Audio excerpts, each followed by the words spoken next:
आज का लेक्चर है जीन इंटरेक्शन। जीन इंटरेक्शन देखेंगे हम लोग किस तरह जीन आपस में रिलेट करते हैं। ठीक है, जो आउटलाइन है कोर्स की वो है इंट्रोडक्शन। सबसे पहले जीन इंटरेक्शन क्या है, उसके बाद टाइप्स ऑफ जीन इंटरेक्शन पढ़ेंगे। फिर एक एपिस्टैसिस और हाइपोस्टैसिस जीन है। ठीक है, इनके इन दोनों टर्म्स को देखेंगे। दूसरा उसके बाद क्लासिफिकेशन ऑफ एपिस्टैसिस जीन इंटरेक्शन देखेंगे क्योंकि एपिस्टैसिस को फर्दर क्लासिफिकेशन की गई है। उसमें फर्स्ट जो क्लासिफिकेशन में आता है वो सप्लीमेंट्री जीन एक्शन है। और ये 9:3:4 रेशियो है, जो जीनोटाइप रेशियो है। ठीक है, फिनोटाइप रेशियो जीनोटाइप रेशियो, कि किस तरह से दो जीन्स आपस में इंटरलेट करके कौन सी रेशियो शो करते हैं, उसे कहते हैं जीनोटाइप। ठीक है, कंप्लीमेंट्री जीन एक्शन है, इनहिबिटरी जीन एक्शन है, duplicate gene interaction, masking gene, और लास्ट में हम पॉलीमेरिक जीन एक्शन का पढ़ेंगे। ठीक है, सबसे पहले तो हम देखते हैं कि जीन इंटरेक्शन है क्या।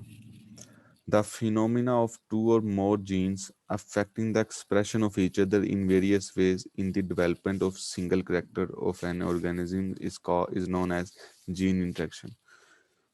दो या दो से ज्यादा जीन, मेंडल्स ने जो वर्क किया था तकरीबन वो दो लीड्स पे उसने किया था ज्यादातर। ठीक है, मतलब कि दो जीन्स पे, इस पे हम लोग देखेंगे दो या दो से ज्यादा जो जीन्स हैं एक ही करेक्टर के, वो किस तरह आपस में एक दूसरे को एक्सप्रेशन को अफेक्ट करते हैं। ठीक है ना, एक ही करेक्टर होगा सिंगल, फॉर एग्जाम्पल आइस का करेक्टर है या हाइट का करेक्टर है, तो इसमें सिर्फ एक ही करेक्टर जो सा है, एक ही करेक्टर पर दो या दो से ज्यादा जीन्स होंगे, और वो किस तरह एक दूसरे की एक्सप्रेशन को अफेक्ट कर रहे हैं, कि कौन सा डोमिनेंट आता है, कौन सा रिसेसिव में जाता है। ठीक है, most of character of living organisms are controlled and influence governed by a collaboration of several different genes। वही बात उसने बताया कि मुख्तलिफ किस्म ज्यादातर जो character and living organism control होते हैं कोलैबोरेशन से। ठीक है, मुख्तलिफ जीन्स की आपस में कोलैबोरेशन से। ठीक है, Mendel and other workers assume that characters are governed by single genes।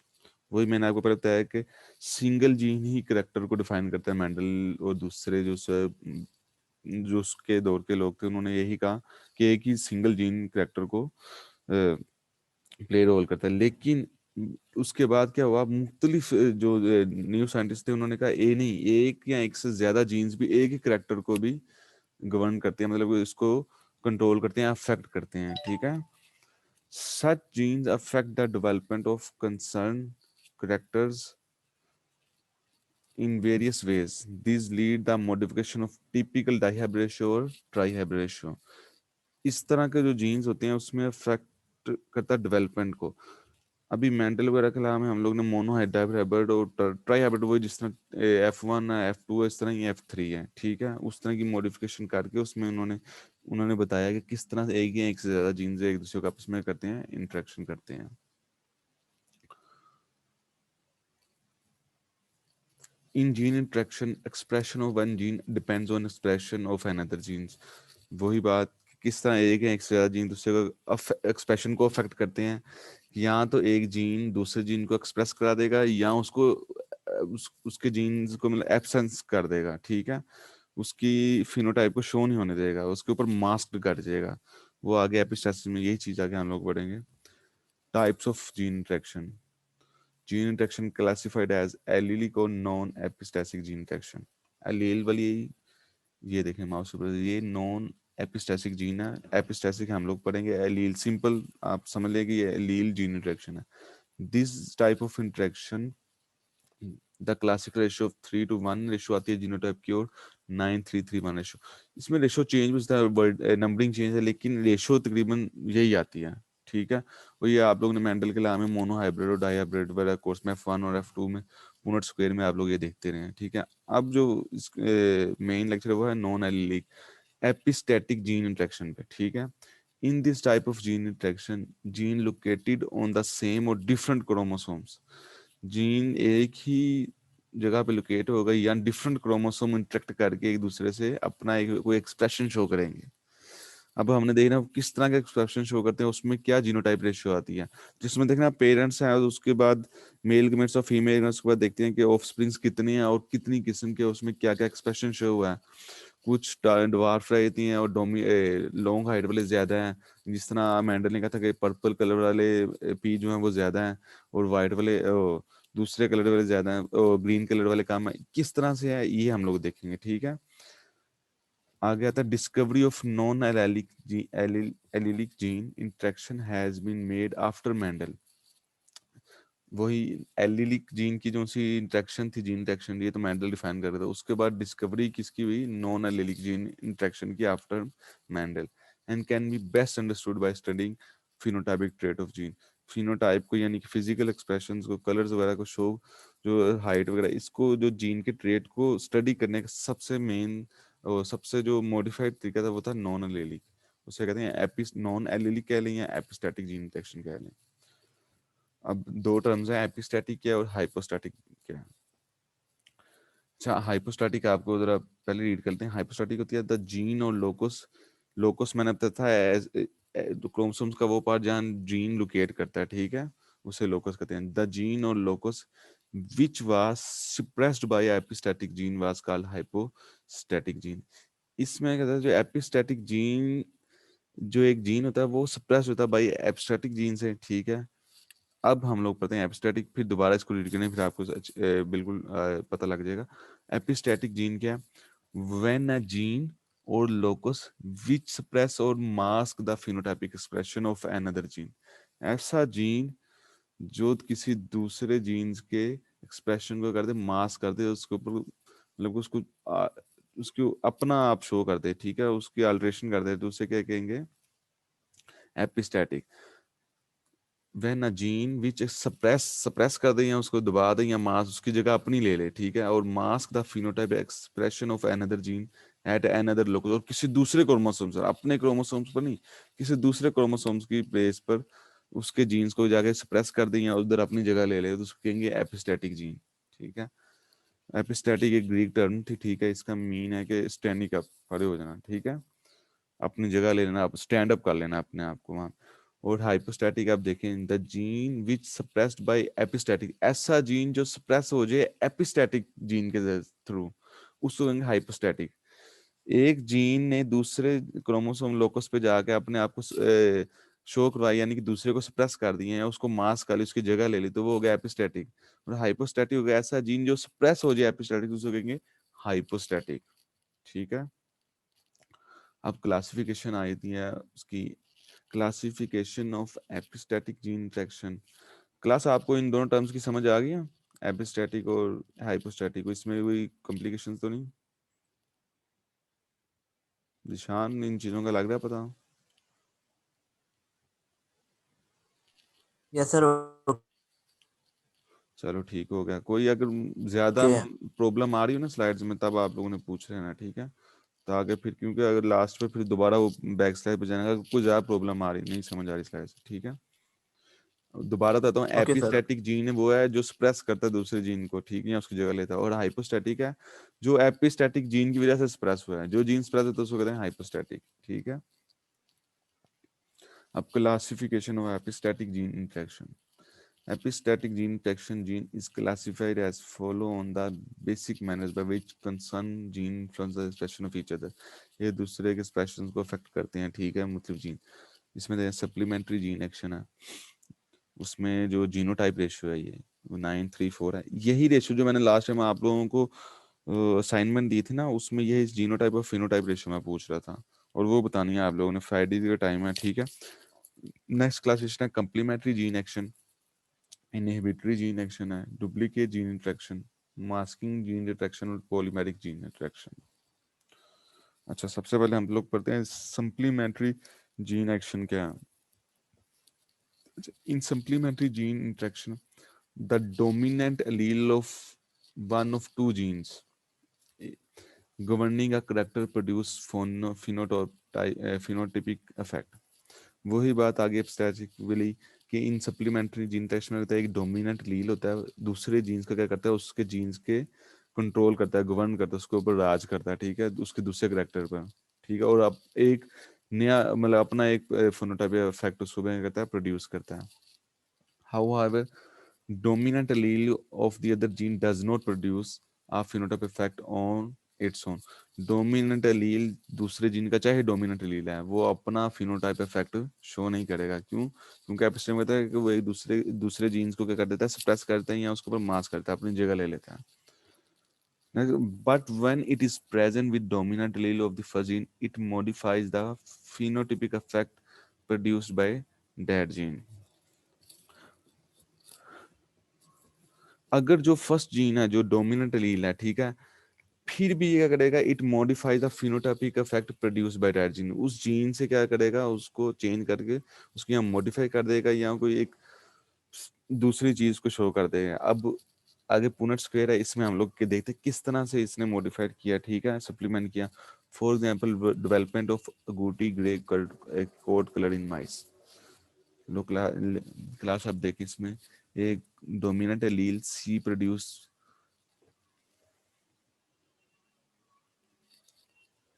Class आपको आवाज आ रही है ना? ये मेरा नेट का इशू चल रहा है। ठीक सर है, आ रही है बात, आ क्लियर रही है, आवाज आ रही आ है। रही है। वो मुझे आया था मैसेज, शायद मैंने कहा। अच्छा, dominant allele C produce coloured phenotype, while अब देखें, जो डोमिनेंट एलील सी है ना, उसका है वो कलर प्रोड्यूस करेगा, ठीक है, वाइल जबकि डोमिनेंट एलील ए प्रोड्यूस नो फिनोटाइप इन एल्बिनो। अब एल्बिनो कलर जो शो होता है वो डोमिनेंट जीन जो है वो लील ए की वजह से उसमें एल्बिनो आया था।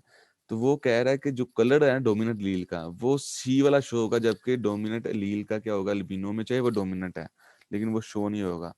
But when dominant allele A present with C, अगर ये प्रेजेंट विद सी के साथ होगा तो it produce agouti grey colour.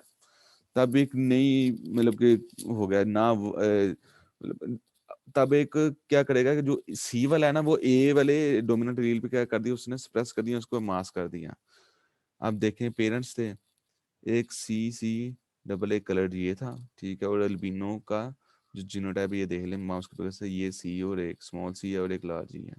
इनका F1 क्रॉस कराएगा, और F1 क्रॉस आपको पता है सी है और सी है। उसके बाद इसका F2 क्रॉस कराएगा, ये साइड पे मेल गेमेट्स रहते हैं, मोस्टली फीमेल गेमेट्स, ठीक है, सी और सी ठीक है, सी फिर इसके बाद सी के साथ इसका माउस के पकड़ से देख लें, और इस सी को इसके सी के साथ जब उन्होंने F2 क्रॉस करवाया तो देखें एक दो कितने गोटी कलर्स आए इसमें, तकरीबन जो इसमें गोटी कलर्स हैं वो हैं फिनोटाइप जो रेशो शो हुई है वो 9 रेशो शो हुई है, ठीक है, और जो कलर्ड थे, जो डिफरेंट कलर्ड के थे वो थे 3, और जो अल्बिनो शो हुए वो 4 हुए, ठीक है। हल जबकि अल्बिनो वाले में भी डोमिनेंट कैरेक्टर था, ए लील था, ए जीन था, वो शो भी करता, लेकिन उसमें उसने इसमें इसमें बताया कि when dominant allele C produce colour phenotype, while जब dominant allele produce no phenotype, कोई फिनोटाइप शो नहीं करेगा, यानी कि वो स्टेम सप्रेस हो गया, ठीक है।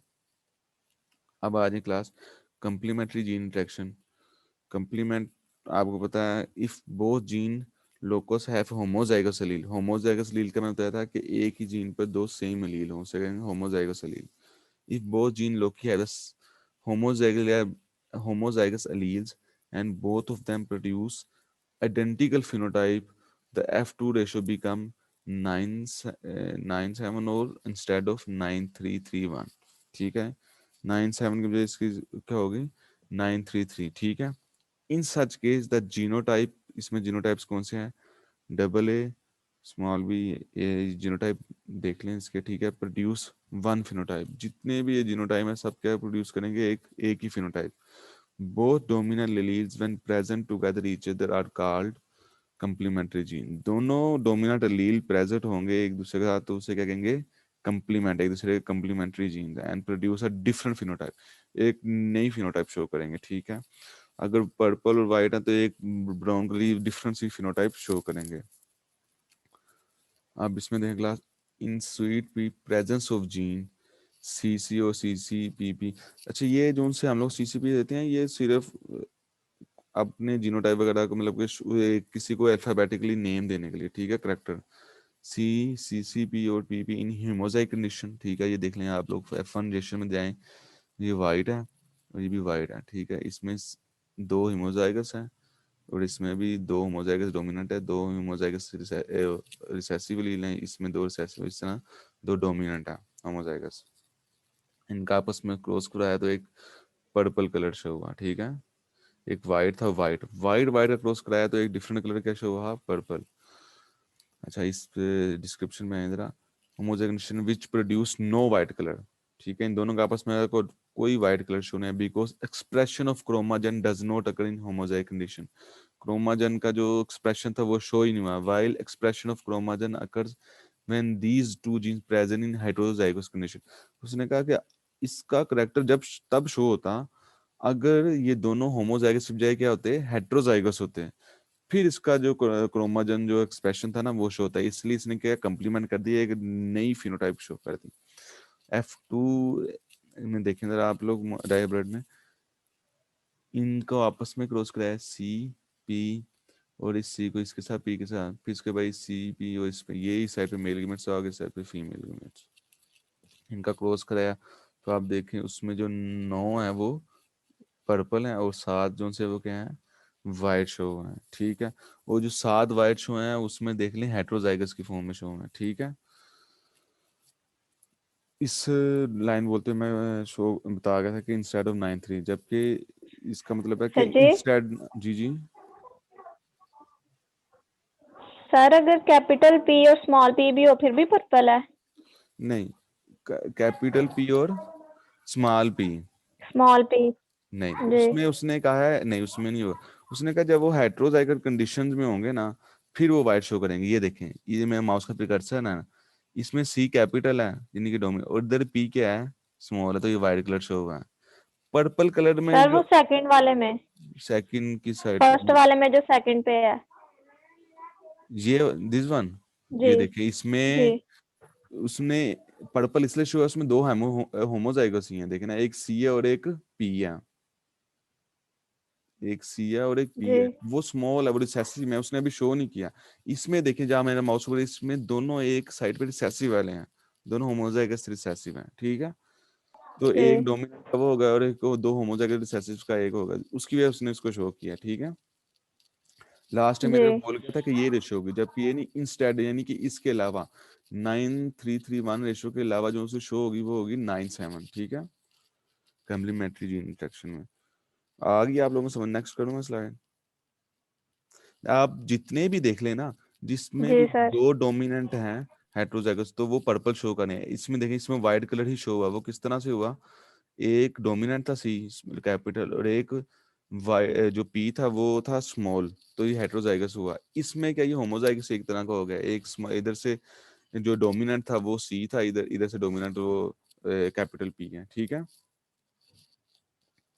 अच्छा, इनहिबिटरी जीन एक्शन में क्या है, when dominant allele of one gene locus in a homozygous and heterozygous condition produce the same phenotype, the F2 ratio becomes 13 3 instead of, यानी कि 13 शो होगी इंस्टेड ऑफ 9 3 3 1। अच्छा, 9 3 3 1 इसलिए बहुत ज़्यादा इसका लफ्ज यूज़ किया गया है कि इसमें मोस्टली जोन से हैं हम लोग मैंडल्स के लॉ में जो F2 जनरेशन थी उसमें 9 3 3 1 रेशो शो हो रही थी।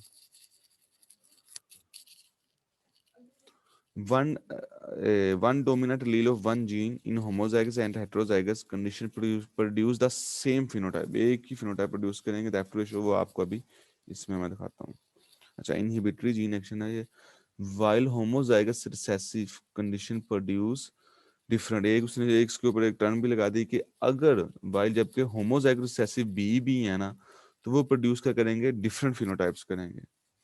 Homozygous recessive B condition inhibit phenotype expression of other genes so known as inhibitory gene action। homozygous जो recessive gene है वो inhibit करता है phenotype phenotypic expression of other gene, तो उसको हम कहेंगे inhibitory gene action है।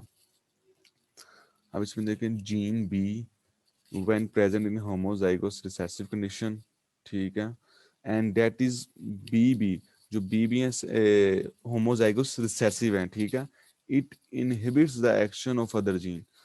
वही बात उसने कह दी कि homozygous recessive inhibits the phenotypic expression of other gene.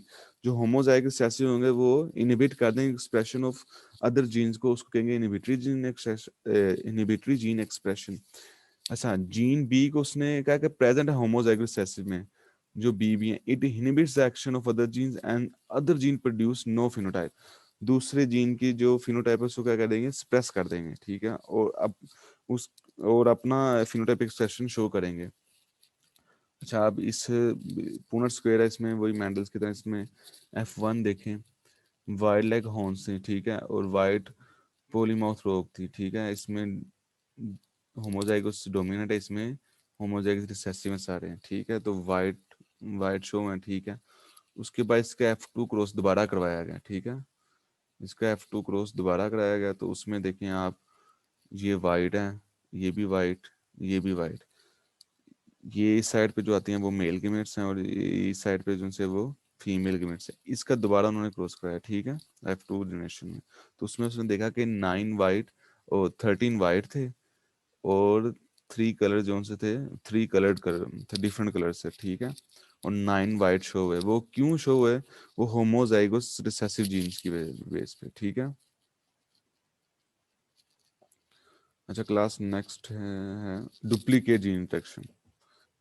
उसके नाम से पहले डुप्लीकेट करता है उसके जीन इंटरेक्शन का। When dominant allele of both gene Loki produce the same phenotype, मुख्तलिफ डोमिनेंट एलील हैं, ठीक है, दोनों जीन्स में मुख्तलिफ डोमिनेंट एलील हैं, produce the same phenotype without cumulative effect, किसी भी इफेक्ट के बगैर वो क्या करते हैं, सेम ही फिनोटाइप शो कर देते हैं, डुप्लीकेशन कर देते हैं इसकी।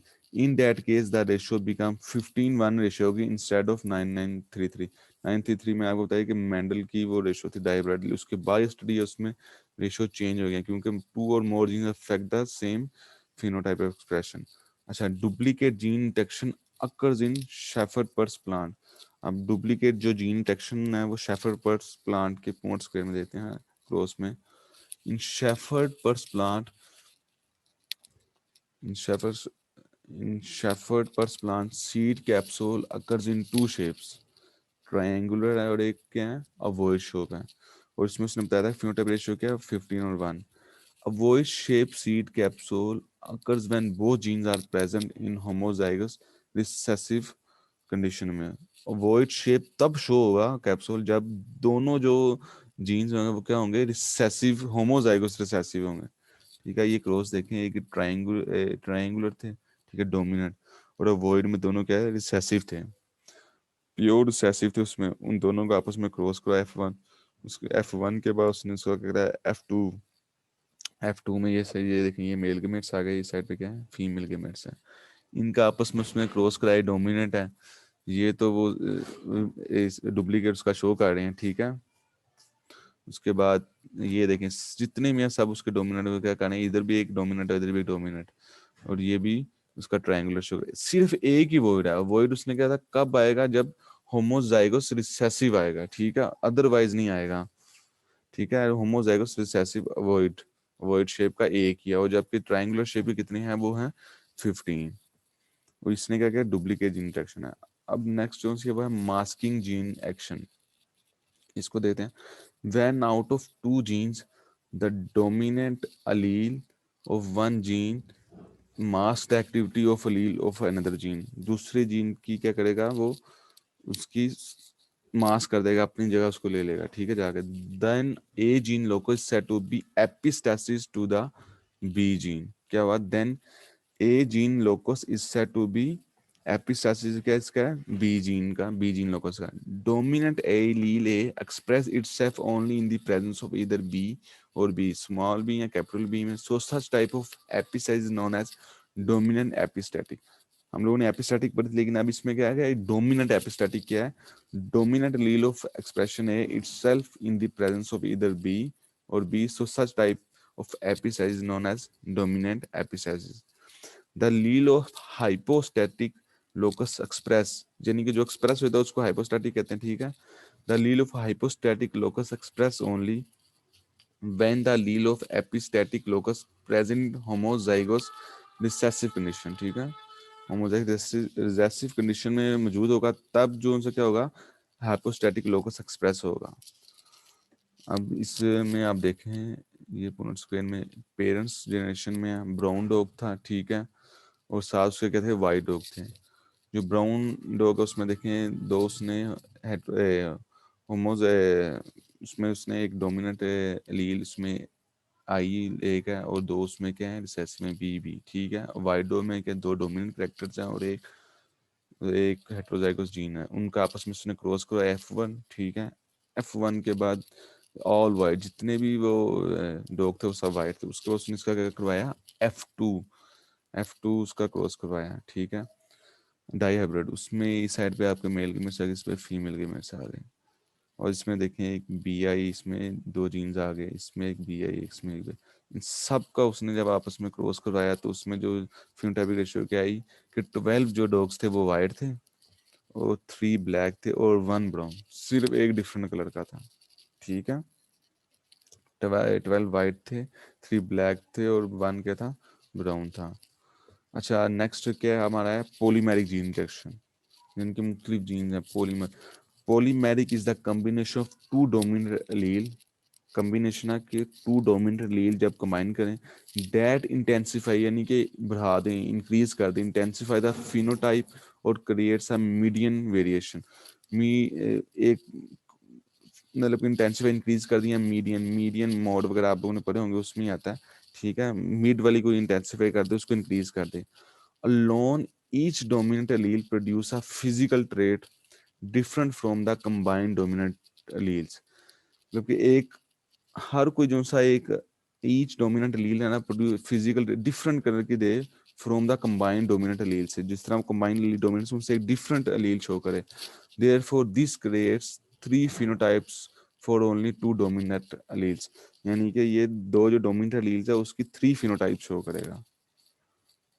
अब ये पॉलीमेरिक जीन एक्शन है, ठीक है। इसमें शेफर्ड शेप थे 2 इसमें, और इसमें शेफर्ड शेप है। इसमें 2 डोमिनेंट एलील्स हैं और 2 रिसेसिव हैं। इसमें 2, इसमें भी 2 डोमिनेंट और 2 रिसेसिव हैं। इनका आपस में F1 क्रॉस कराएगा तो एक डिस्क शेप आए और दूसरी भी डिस्क शेप, ठीक है। अब उसके बाद इसका F2 क्रॉस कराएगा, ये मेल गेमेट्स हो गए, फीमेल गेमेट्स। इसमें उन्होंने देखा कि जो 9 थे वो क्या थे, शेफर्ड, वो डिस्क शेप थे। 3 सफेद शेप में आए और 3 उसके बाद सफेद शेप में भी 3 सफेद शेप में आए, ठीक है। लेकिन उसका जो जीनोटाइप थी वो थोड़ी सी डिफरेंट थी, ठीक है। और जो 1 आए वो लॉन्ग शेप में आए। तो इसकी जो फिनोटाइप रेशियो क्या बनी, 9:6:1, ठीक है। इसमें जो 3:3 उसने अलग किया है ना, ये जीनोटाइपिकली अलग किया है। लेकिन फिनोटाइप तो जाहिर है दोनों शेप तो फिजिकली तो सबको सेम स्पेस शेप में नजर आएंगे, लेकिन उसका जो जीन्स किया ना उसको भी उसने बताया कि 9:3:3:1 रेशियो है। और जो सी फिनोटाइप रेशियो वो क्या, 9:6:1 रेशियो, ठीक है। क्लास